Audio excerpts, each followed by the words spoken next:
Hi everybody, I hope y'all are doing well. I hope y'all are having a great day today. So today I thought that we would talk about the hypnosis of life. So how does life hypnotize us? How is it that we are so blind to the true reality of our existence? So I'm going to be talking a little bit about hypnosis and the things in life that keep us asleep. So in life, there's many things that we participate in and, we're part of. Some of those things that kind of shape our identity are what I'm talking about. So they could be our religion, they could be politics, they could be clubs or groups that we're involved in of some kind. It could be like TV shows, it could be beliefs that we have. Generally, these are like groups and of people and groups of beliefs. So generally, this happens where there's a group of people that believe the same thing. So when that happens, there's certain energies that are built around that, and that's pretty much the identity of that belief. So just like we are individuals or identities in ourselves, as these selves, well, we are not really this body, right? So we are not this body. We are something other than that. We're the awareness. We are what is. We are the life, the animating feature. And that is the same thing that animates that belief. So that belief has in itself its own animating feature and its own energy, just like this character here, has its own animating features, its own preferences, its own personality, all of that, its own frequency and energy. There's people that are more lively, there's people that are more calm and more reserved, so the beliefs themselves are almost, you could see them as individuals. So they're not essentially like something separate, really. Everything is still one, but they are appearing to be separate in that they have their own preferences, their own energy, their own, just everything about them is almost like an identity. So one of the things that happened, and I talked about this in a previous video where lately I've been kind of just meditating before bed and during my baths and stuff at night when I'm trying to relax. So I'm just trying to meditate in those spaces. And what ends up happening a lot of times is that this is a space that I can kind of lucid dream, is what it feels like. But essentially it's not lucid dreaming because I'm able to see the timelines of different things. So I've found out how to just kind of get into this very relaxed state. And in that state, I was at first accessing my own timeline and just kind of seeing my own, path and the possibilities and, how to jump timelines and just things like that. But as I was doing that, just observing my own timeline, you can kind of get to see that this is a pattern. This is something that continuously happens within the timelines, that there's shifts, that there's deviations, that there's new lines that form, that there's times where you're just kind of in this potential of just energy. And this is what I want to talk about. This is the hypnosis state, which is kind of like this potential state, and it becomes permanent. The more you well, not permanent, but it becomes part of that timeline that you stay on if you continuously consume this content or whatever it is that I'm going to be speaking of here. So what I'm talking about, the content, is that these sorts of energies that put us in these hypnotic states appear in things like I just mentioned before, in religions, in politics, in every single like TV show or series that you've ever watched, documentaries, groups or clubs of people that join together. They exist in, like I say, beliefs. They exist in schools, institutions, anything that you see lots of people in, they exist there. But essentially, I like you to pay attention to it in your life. What are you involved in that's, creating part of your preferences and identity and things like that. Examine what groups that you're part of, what organizations that you're part of, what kind of content you consume on TV, what kind of content you consume, let's say, on your phone or computer, tablet, whatever you use, what kind of news sources. All of these things contain their own energies, and they're basically their own identities that have their own sort of timelines in themselves that they can kind of intersect. Like I had talked about, this is how I came across it. They can kind of intersect with yours, and for a moment there, bring you into that line. So, and it can kind of keep you there momentarily. Let's say you're watching a TV show you don't normally watch or whatever, you're kind of there and you're experiencing the energies of that TV show, of that thought, of that kind of, I would say like it's a group of that group of what they believe. And you're kind of becoming them for that moment. Let's say it's a 30-minute show. For 30 minutes, you're literally like in a hypnotic state where you're watching that show, and whatever beliefs, values, or, you know, content was created for that show, all of those you're currently experiencing as if they are real, because the brain does not know what's real and not real when you're imagining it and having it in this state, because everything's an illusion. So anything not real or real is essentially the same, you know, in energetic or to your brain, or you may not think that because of your beliefs, but that is what is happening. So you will experience that as if it's happening now, and your beliefs, all of that will kind of transform in that moment. Now, say you keep consuming that content, that could transform you to actually be believing those things. So it's very important to kind of be careful of what you're placing your attention on, okay? And so like in the Bible, and maybe whatever religious faith maybe y'all grew up in or what y'all know, in the Bible it talks about keeping your eyes on the good things, or, you know, keeping your eyes on those things that are positive. And many religious communities also believe that. And then there's the law of attraction and just so many other things that speak to this. And why is it that we should, you know, keep our eyes on those things that are positive? Well, it not only just keeps us happy and uplifted and just a little bit more energetic in general, it also keeps us from adopting basically these beliefs and hypnotic states that we sometimes go into. We voluntarily or subconsciously go into them all the time. We're in and out all day long from these hypnotic states. Every time we watch TV, YouTube, as you're watching this has its own energy around it. Okay, so every YouTube channel does. You know, it's just a thing about it. Okay, so every time you're watching these things, yes, you're learning, and you kind of discern what you give and take, and that's what I'm going to get to.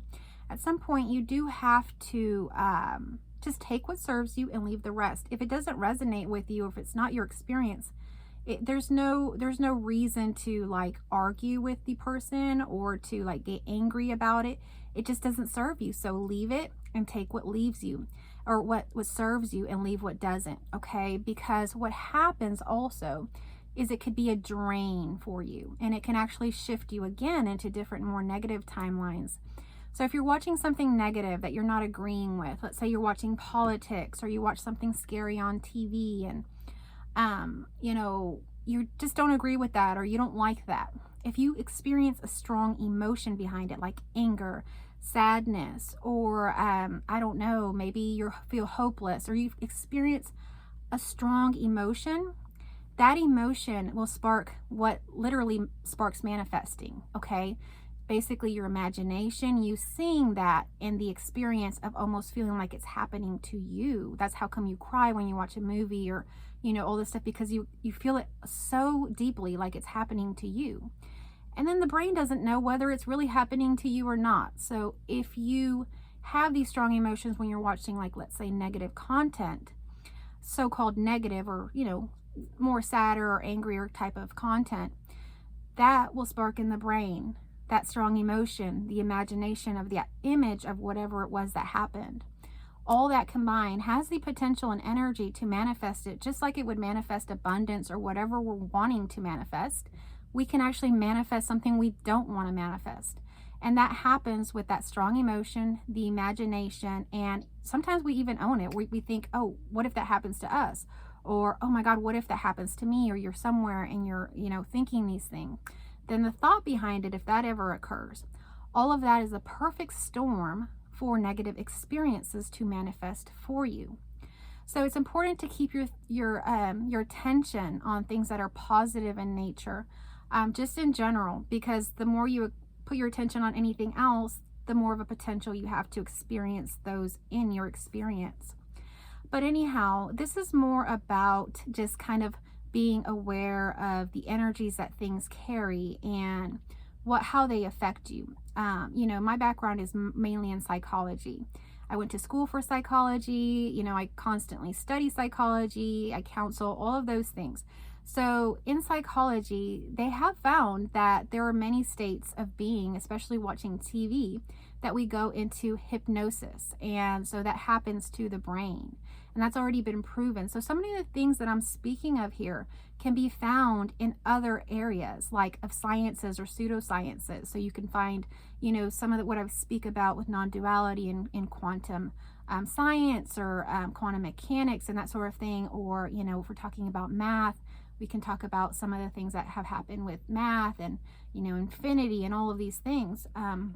Psychology has come a long way as well. If you notice with psychology and counseling, the main practice now in counseling people is very person-centered, meaning it's not so much about what the counselor knows, it's about showing up for the person and allowing the person to lead their own therapeutic journey. So much is now centered around the person being the expert of their own experience, because essentially they are the ones that are creating their own experiences. So all of this is starting to catch up, but all that to say, you know, just a very small little portion of psychology, they have really been studying how different things in our experiences, especially like groups, collective groups, clubs, anywhere where there's more people gathered, the person's mind begins to go in a state of hypnosis, and it begins to accept and kind of assimilate or agree everything that group of people is saying. And whether or not they may be in resistance at that time, let's say it's a meeting and they're discussing a topic and at first you're not so sure with it, but if you continue to go to those meetings or continue to be around those people, you will have the same similar thoughts. And it's thought and it's proven, like with psychology and stuff where they've been studying the brain, neuroscience and all of that as well, that the brain actually does go into this relaxed state of hypnosis where a lot more is entering in and staying and changing. And so what I've seen from what, you know, I've seen lately when I've been just meditating, I would call it meditating, lucid dreaming, is actual timelines and like lines. And I don't know, but I think maybe they could be part of the Akashic records, because some of them begin to be rooms. But the person itself has endless lines. I mean, it would be so much for me to even bring I don't know, like 0 something % of that information here to discuss with you today. It doesn't even seem that I can kind of keep or retain all of that information, but essentially I have a feeling of how it works and what I've seen.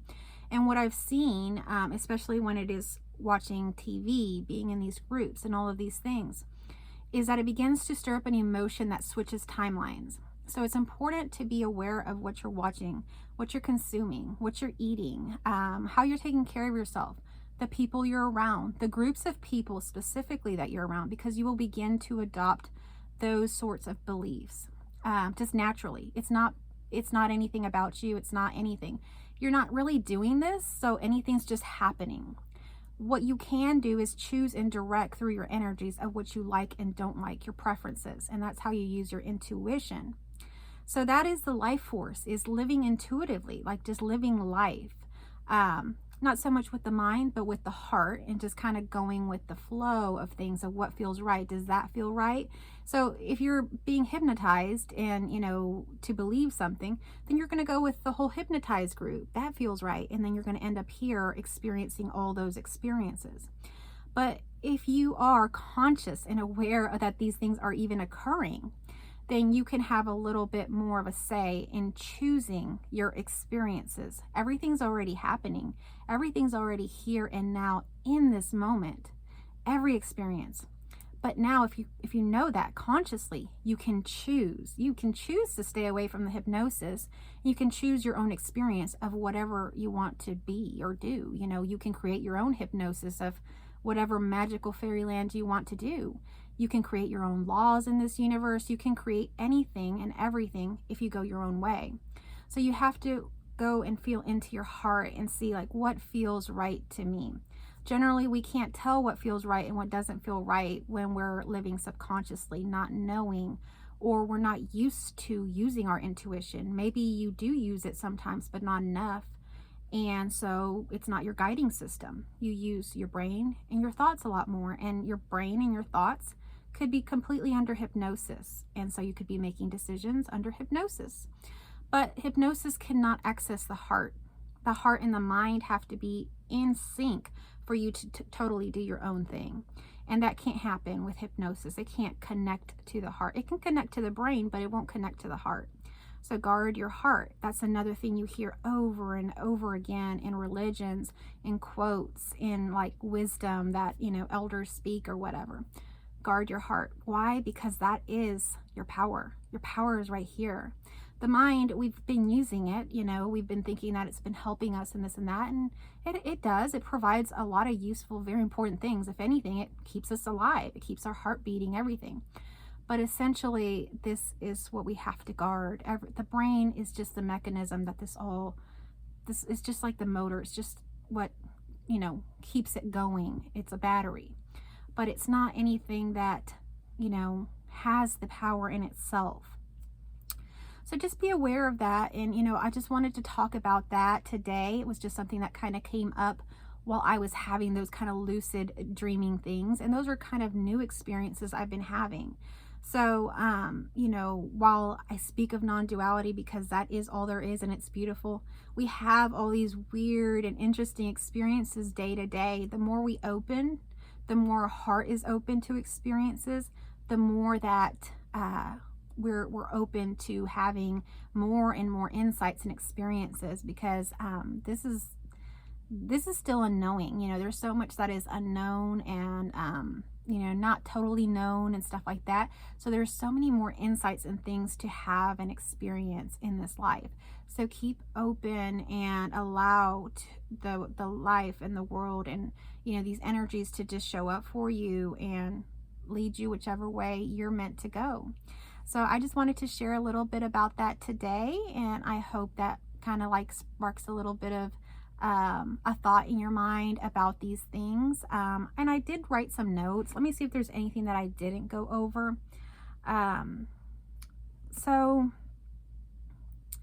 it was just another thing that I kind of came to mind when thinking of being under hypnosis was just have you noticed, like in groups of people, when one person starts sneezing, then more people start sneezing, or one person gets up to go to the restroom, then others need to go to the restroom, or some people start laughing, then everybody starts laughing, one person clapping, then everybody starts clapping, or even people get angry, one person gets angry, then other people get angry and start standing up. So these things are contagious, and that's a state of hypnosis. That's when you're in this group.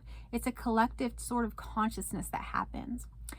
It's completely natural, just happening, So the other thing about it is, after you've had an awakening, or after you've had an experience where you're completely conscious of these things occurring, then that doesn't happen so much anymore. And especially if you're not holding any strong beliefs, when you're being under these hypnotic states of watching movies or this or that, I can give you my experience.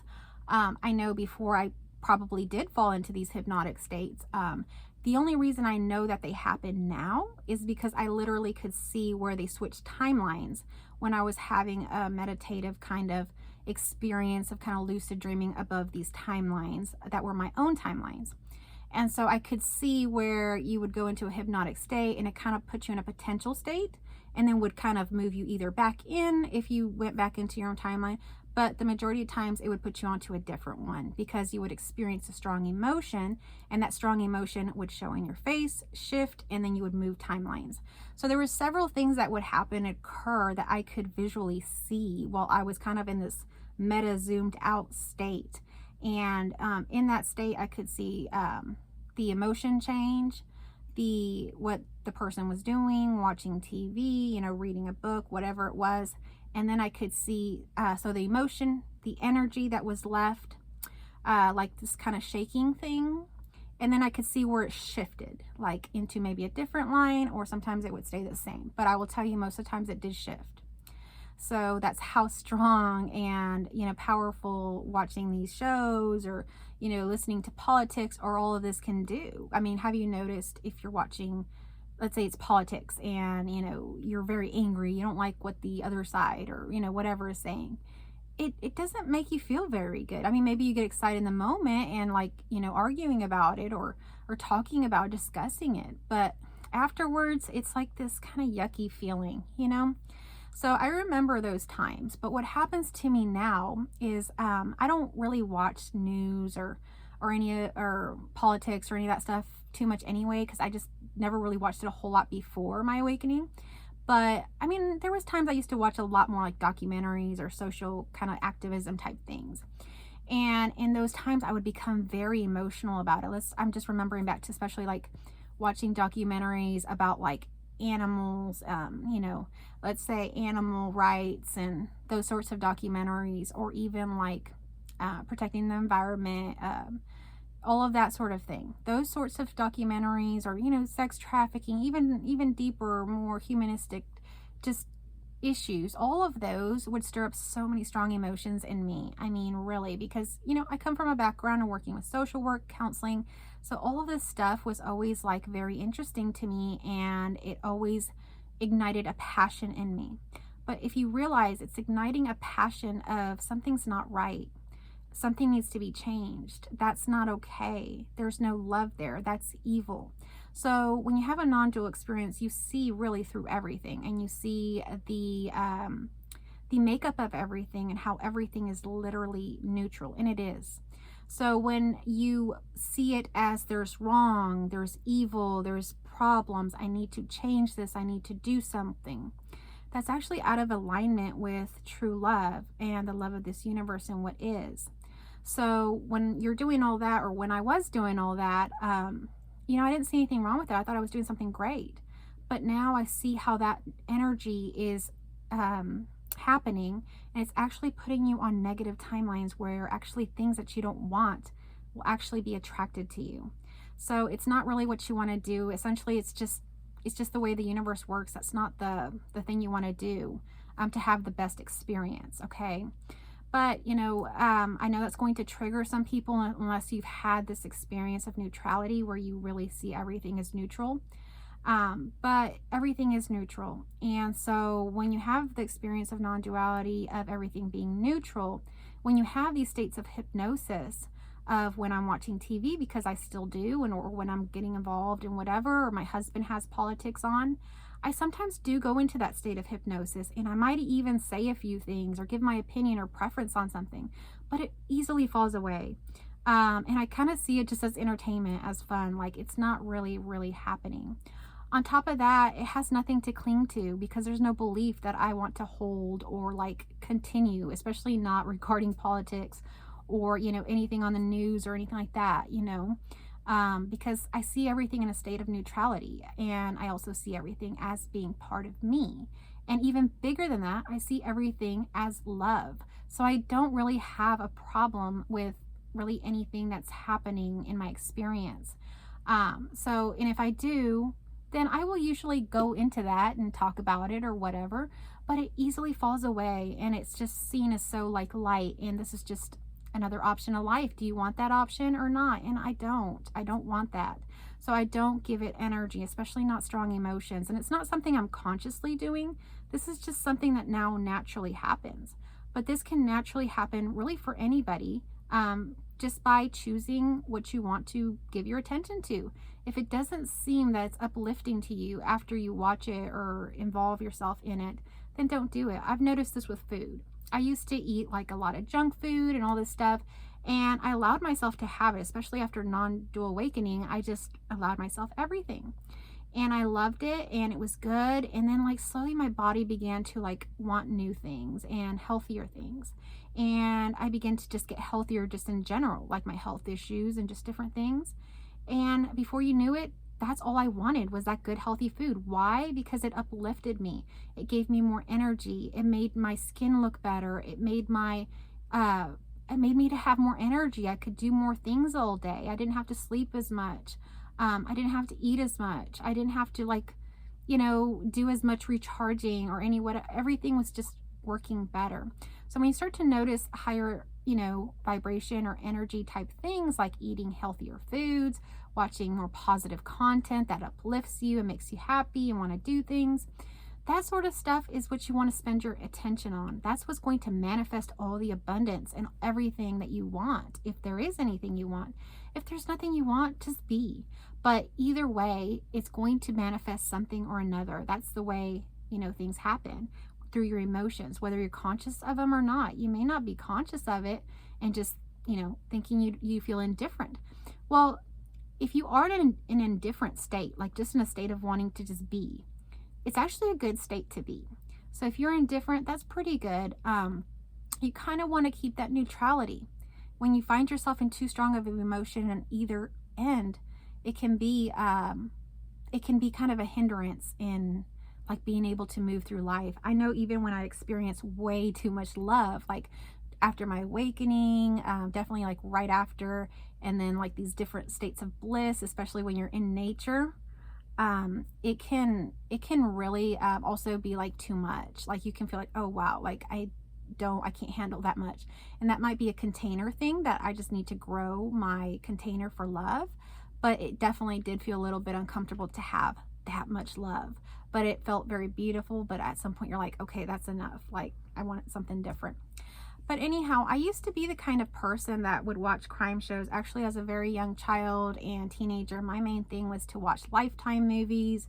I used to watch Snapped, the ID channel. When I found out that YouTube had a ton of like crime content and like YouTubers and stuff that do crime content, I, took all that in. I absolutely loved crime. And so that's how I was. And I liked horror and ghosts, and I would go ghost hunting and do all these kind of things.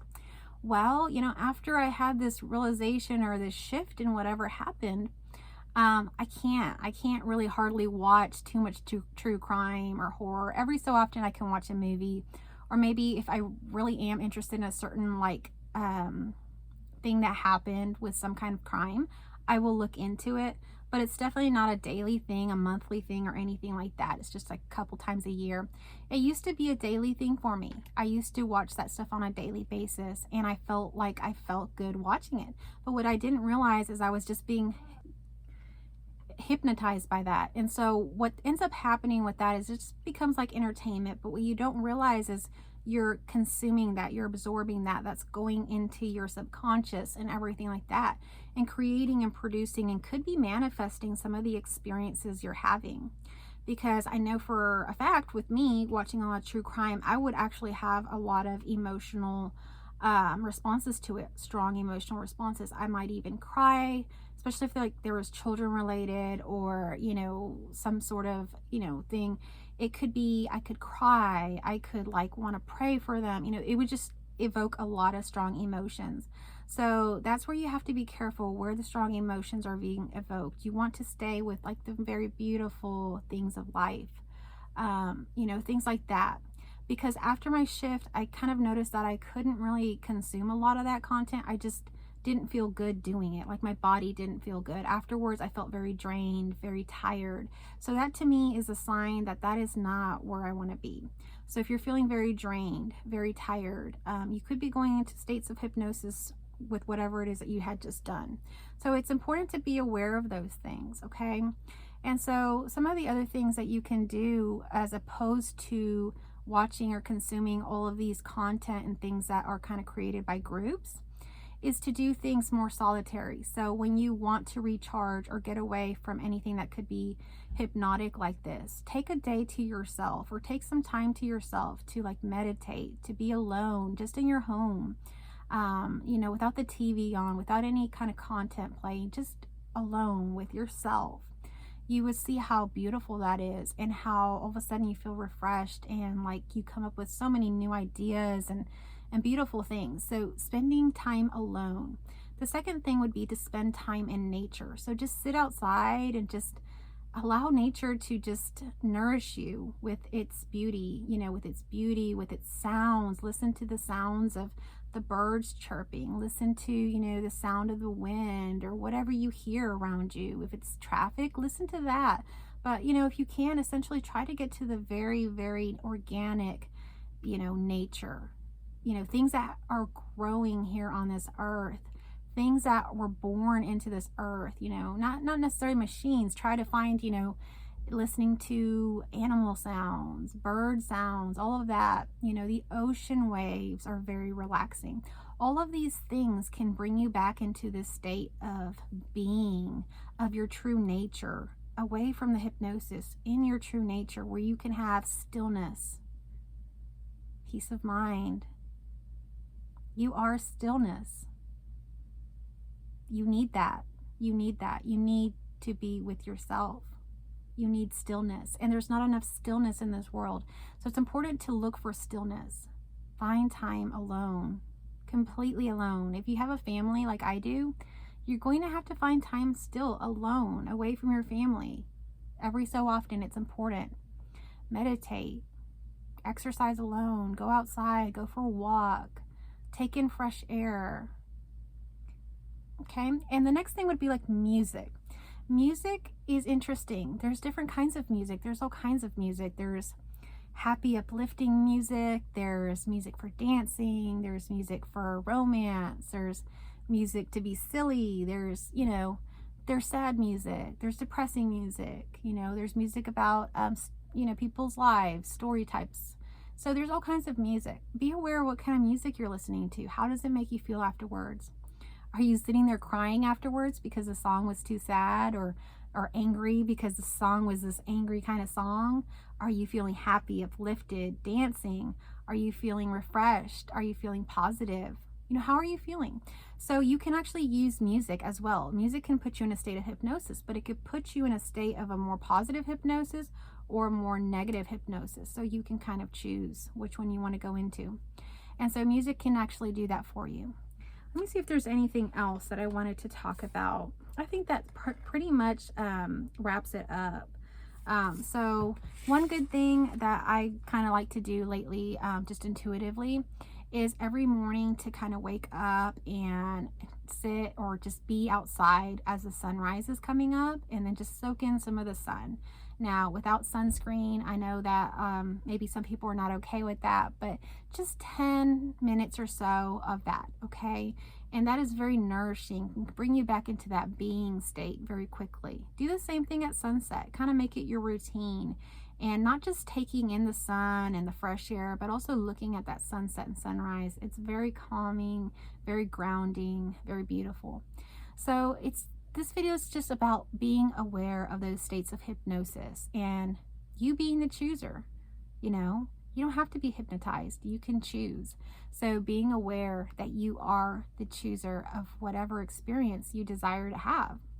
So thank you so much for watching. If you're new here and you like this video, please give it a like. If you like this channel, please consider subscribing to my channel. If you'd like to contact me or anything else, my information is in the description box below. Thank you so much.